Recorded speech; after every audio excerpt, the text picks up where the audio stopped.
এতই বিষয় এরকম যে মানুষ কাটলে সেই পানিটা পাওয়া যাবে না, সেটাও কিন্তু আল্লাহর কুদরতি রহস্য থেকেই এই পানিটা সৃষ্টি হয় এবং সেই পানি থেকে মানুষ জন্ম হয়। তো কেউ বলতেছে যে এই পানিটাকে যারা নষ্ট করতেছে তারা কোনোদিন কুল কিনার পাবে না। না বাবা, এটা নয়। দেখবেন একটা বিষয় যে মানুষের জীবনে যদি জোয়ার আসে, যৌবনের জোয়ার, তখন কিন্তু সে জোয়ারের পানি নদী বেয়ে তখন চরে আসে, বিভিন্ন খাল বিল ভরে যায়, বিভিন্ন পুকুর ভরে যায়, তখন দেখা যায় এই পানিটা ছড়াছড়ি হয়ে যায়।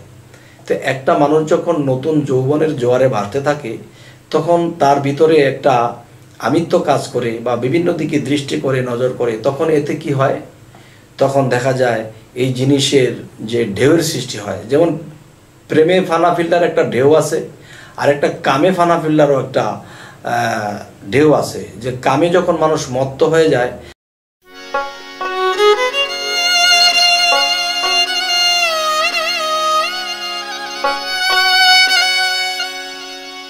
হে জগতবাসী, আজ আমি শামীম আলী চিশতি আপনাদের সামনে একটি আলোচনা নিয়ে আসলাম। সে আলোচনাটি হলো কামতত্ত্ব এবং প্রেম তত্ত্ব। কামতত্ত্বের মাধ্যমে যদি কথা বলি, এবং যারা কামতত্ত্ব বোঝে না তাদের জন্য আজ আমি কিছু আলোচনা করব। যেমন বলা হয়েছে যে মানুষ যখন এই পৃথিবীতে জন্ম নিয়ে আসে তখন তার জ্ঞানের প্রখরতা থাকে না, তার যৌবন শক্তি থাকে না। যেই দিন একজন মানুষের মধ্যে যৌবন শক্তি আসিয়া যায় তখন পাশাপাশি তার জ্ঞানের উদয় হতে থাকে, তখন ভালো মন্দ পার্থক্য করে সে চলতে পারে। তো আজকের যে বিষয়টি আলাপ করব সেটি হলো যে কিছু কিছু মানুষের তরিকত করতেছে যে মানব দেহের মধ্যে যেই যৌবন শক্তি আসলে যখন একটা পানির পয়দা হয়, পানির সৃষ্টি হয়, সেই পানিটি কিন্তু মানুষকে কাটলে পাওয়া যাবে না, যেই পানিটি দিয়ে মানুষ পৃথিবীতে জন্ম হয়। তাহলে আল্লাহ কিন্তু কোরআনে বলেছে, আমি তোমাকে সেই পানি থেকেই সৃষ্টি করিয়াছি। তাহলে সেই পানিটা এতই বিষয় এরকম যে মানুষ কাটলে সেই পানিটা পাওয়া যাবে না, সেটাও কিন্তু আল্লাহর কুদরতি রহস্য থেকেই এই পানিটা সৃষ্টি হয় এবং সেই পানি থেকে মানুষ জন্ম হয়। তো কেউ বলতেছে যে এই পানিটাকে যারা নষ্ট করতেছে তারা কোনোদিন কুল কিনার পাবে না। না বাবা, এটা নয়। দেখবেন একটা বিষয় যে মানুষের জীবনে যদি জোয়ার আসে, যৌবনের জোয়ার, তখন কিন্তু সে জোয়ারের পানি নদী বেয়ে তখন চরে আসে, বিভিন্ন খাল বিল ভরে যায়, বিভিন্ন পুকুর ভরে যায়, তখন দেখা যায় এই পানিটা ছড়াছড়ি হয়ে যায়। তো একটা মানুষ যখন নতুন যৌবনের জোয়ারে ভাসতে থাকে তখন তার ভিতরে একটা আমিত্ব কাজ করে বা বিভিন্ন দিকে দৃষ্টি করে, নজর করে, তখন এতে কি হয়, তখন দেখা যায় এই জিনিসের যে ঢেউয়ের সৃষ্টি হয়। যেমন প্রেমে ফানা ফিল্ডার একটা ঢেউ আছে, আর একটা কামে ফানা ফিল্ডারও একটা ঢেউ আছে। যে কামে যখন মানুষ মত্ত হয়ে যায় তখন কিন্তু সেই কামের ঢেউয়ের তালে তখন ছিটকে পড়ে, ঘুমের ঘরেও কিছু নষ্ট হয় বা কল্পনায় কিছু নষ্ট হয়। কিন্তু যখন এই ব্যক্তিটা ঘুম থেকে জাগে তখন তার কষ্ট হয় যে আসলে আমরা তো আল্লাহর কাছে চাই, আল্লাহর দর্শন চাই, আল্লাহকে লাভ করতে চাই, সাধন করি, কিন্তু এগুলো কেন হয়? তবে শুনেন, ইচ্ছাগতভাবে এটাকে নষ্ট করা যাবে না, অনিচ্ছায় যদি হয় সেটা আল্লাহ মাফ করবে। তবে আজকের যে মূল বিষয়টি আলাপ করব কামতত্ত্ব নিয়ে, সেটি হলো যে এটাকে যতটুকু নিজের মধ্যে ধরে রাখা যায় ততটুকুই ভালো, আর চেষ্টা করেছি পারিনি, আল্লাহ মাফ করবে। তো এই জিনিসটা নিজের মধ্যে মজুদ রাখলে ভালো। আর ভালোটা কিরকম, যেমন আমার চাচা গুরু জালালউদ্দিন খাঁ তিনি বলেছেন, তোমার মনের মানুষ ধরো, যারে দিয়া পয়দা হলে তারে তুমি কেন ছাড়ো, যে পুঁজিতে হয় রে ব্যাপার, চলিতেছে ভবের বাজার, তারে চিনিলে এবার আপন সাদে মরো, লাখে লাখে ডুবিতেছে মায়া নদীর পারে, জীবনের মাঝে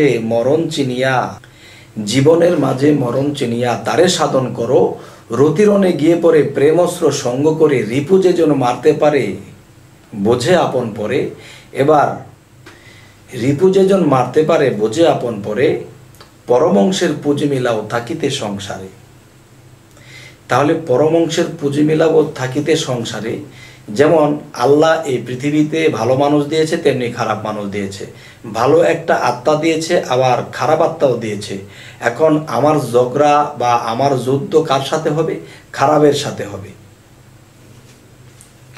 যখন আমি এই খারাপকে, যখন আমি তাকে জয় হতে দেব না এবং তাকে আইনের গতিতে যাইয়া যখন আমি নিজে জয় হয়ে যাব, তখনই আমি আল্লাহর কাছে পরীক্ষা পাশ করলাম।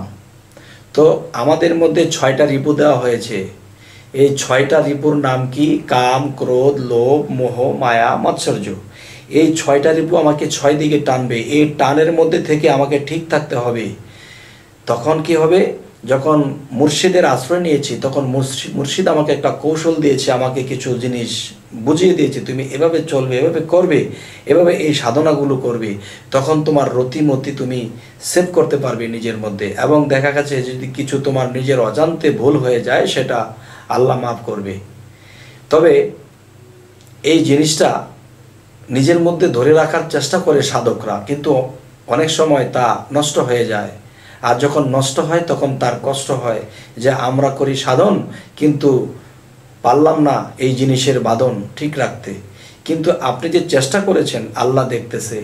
কিন্তু আপনার যে যৌবনের জোয়ার, দেখা গেছে যে নদীর মধ্যে যদি ঝড় ওঠে, তখন তুফান যখন হয়, তখন কিন্তু পানির ঢেউ বাড়ে, তখন পানি যখন একটা রাস্তা বা একটা পাহাড়ের সাথে ধাক্কা খায়, তখন পানি ছিটকে পড়ে। এরকম মানুষের যখন যৌবনের জোয়ার আসে, তখন এই জিনিসটা ছিটকে অনেক সময় এদিক সেদিক হয়, কিন্তু নিজের ইচ্ছায় না হলেই হবে, বাকিটা আল্লাহ দেখবে। তো হে জগতবাসী, যে কাম থাকিতে খুলবে না কো প্রেমের ঘরের তালা। তো কাম থাকিতে প্রেমের ঘরের তালা খুলবে না, ওই কামের দিকে আমার মন রাখা যাবে না। ওখানে কি হলো না হলো হোক, কিন্তু ওই দিকে আমার মন রাখা যাবে না। আমার মন রাখতে হবে প্রেমে।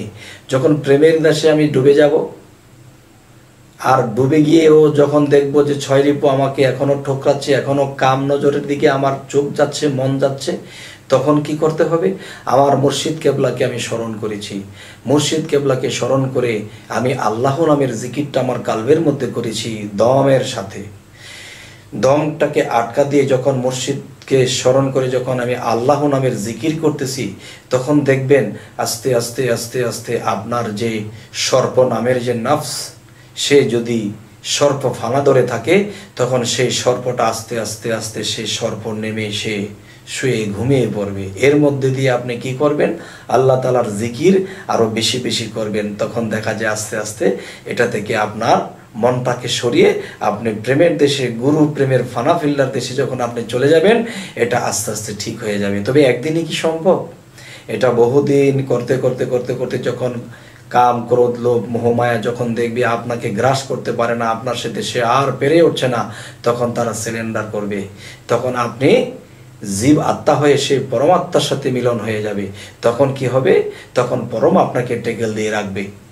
তবে বলতে লেগেছে 1 মিনিট 2 মিনিট, কিন্তু এটাকে পালন করে জায়গা মতো পৌঁছতে একটু সময়ের দরকার। তাই আল্লাহ বলেছে, তোমরা যদি আমার এই পরীক্ষাগুলো উত্তীর্ণ হইতে পারো, তখন তোমাদেরকে আমি নিজেই সেভ করে রাখবো, তখন তোমাদের আর সমস্যা হবে না।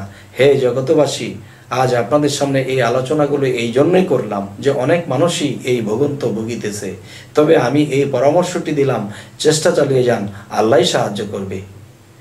হে জগতবাসী, যদি আমাদের এই চ্যানেলের কথা যদি আপনাদের ভালো লাগে, আমাদের আরো ভালো ভালো ভিডিওগুলো যেন আপনাদের সামনে পৌঁছায়, তাই আপনারা সাবস্ক্রাইব করুন। তো আজ এই বলেই রাখছি, সকলেই ভালো থাকবেন। আল্লাহ হাফিজ।